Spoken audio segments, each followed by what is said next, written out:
அனைவருக்கும் வணக்கம். எல்லாம் வல்ல இறை பரம்பொருளை வணங்கி அஸ்ட்ரோ ஸ்பிரிச்சுவல் யூடியூப் சேனலிலிருந்து ராம் தர்ஷன் பேசுகிறேன். இந்திய பதிவு பித்ருதோஷம். பித்ருதோஷம் வர காரணம் என்ன? பித்ருதோஷத்தை ஜாதகத்தில் எவ்வாறு கண்டறிவது?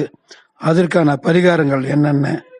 இந்த பித்ருதோஷத்தினால் ஏற்படும் தீய விளைவுகள் என்னென்ன என்று இந்த பதிவில் பார்ப்போமா?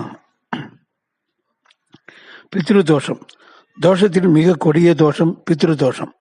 தோஷம் வர காரணம் கருச்சிதைவு, பெற்றோர்களை இறுதி காலத்தில் கவனிக்காதது, இளைய தாரத்தை பிள்ளைகள் மூத்தோருக்கு திதி தராதது, தந்தைக்கு எத்தனை தாரம் இருந்தாலும் அனைவருக்கும் தவறாமல் திதி தர வேண்டும், ஆண் வாரிசு இல்லாத சித்தப்பா, பெரியப்பா, அத்தை, சகோதரர் ஆகியோருக்கு திதி கொடுக்காவிட்டால் வரும், துர்மரணம் அடைந்தவர்களுக்கு திதி கொடுப்பதோடு மட்டுமின்றி கயா சென்று கூப சிரார்த்தம் செய்யாவிடில் பித்ருதோஷம் வரும். குடும்பத்தில் வாழ்ந்து மறைந்த முன்னோர்களை பித்ருக்கள் என்கிறோம். அவர்களுடைய ஆத்மா சாந்தி அடையாததால் வருகிற தோஷம் பித்ருதோஷம்.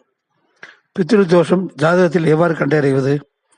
ஜாதகத்தில் சூரியன் அல்லது சந்திரன் ராகுவுடனோ அல்லது கேதுவுடனோ எந்த இடத்தில் சேர்ந்திருந்தாலும் பித்ருதோஷம் உண்டு.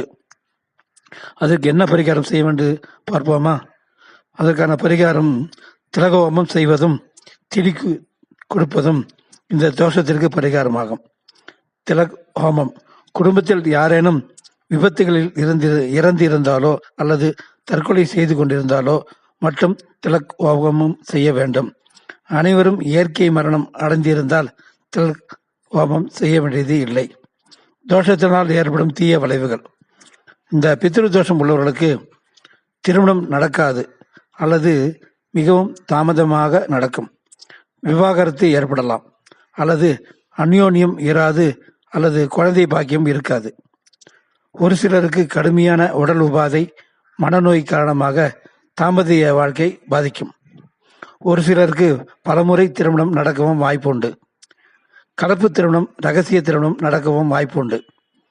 இவர்களது குடும்பம் ஜோதிட ரீதியில் எவ்வளவு அதிர்ஷ்டமான கிரக நிலைகள் பெற்றிருந்தாலும் அந்த பலனை இவர்கள் அடைய முடியாமல் பித்ரு தேவதைகளும் தடை செய்கிறார்கள். பித்ருக்களின் சாபம் கடவுள் நமக்கு தரும் வரங்களையை தடுத்து நிறுத்தும் தன்மையுடையது. இதற்கு என்ன பரிகாரம்? சிவபெருமானுக்கு சந்தன அபிஷேகம் செய்யவும், இந்த அபிஷேகம் அமாவாசை என்று செய்யவும். இந்த அபிஷேகத்தை பார்த்த நாள் முதல் உங்கள் பித்ருதோஷம் விலகும். சிவன் கோயில் சென்று அபிஷேகம் செய்ய இயலாதவர்கள் 100 கிராம் பச்சரிசி, அகத்திக்கீரை, 50 கிராம் கருப்பு எள், 100 கிராம் வெல்லம், வாழைக்காய் ஆகியவற்றை அமாவாசை அன்று பசுமாட்டிற்கு கொடுக்க பித்ருதோஷம் நீங்கும். தொடர்ந்து 9 அமாவாசைகளுக்கு இந்த எளிய பரிகாரத்தை செய்ய வேண்டும். இதனால் பித்ருதோஷம் முழுமையாக நீங்கும்.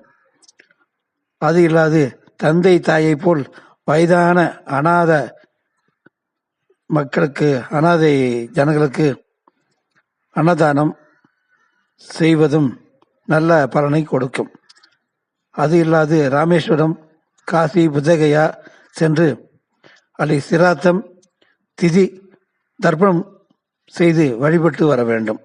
ஆகவே இந்த அஸ்ட்ரோ ஸ்பிரிச்சுவல் நேயர்கள் அனைவரும் இந்த பித்ருதோஷம் உங்கள் ஜாதகத்தில் இருந்தால் அதை ஜோசியரிடம் காண்பித்து கண்டறிந்து பித்ருதோஷ நிவர்த்தி செய்து கொண்டு வாழ்வில் சுபிட்சம் அடைய வேண்டும் என்று கூறிக்கொண்டு இந்த பதிவை முடித்துக்கொண்டு விடைபெறுகிறேன். நன்றி, வணக்கம்.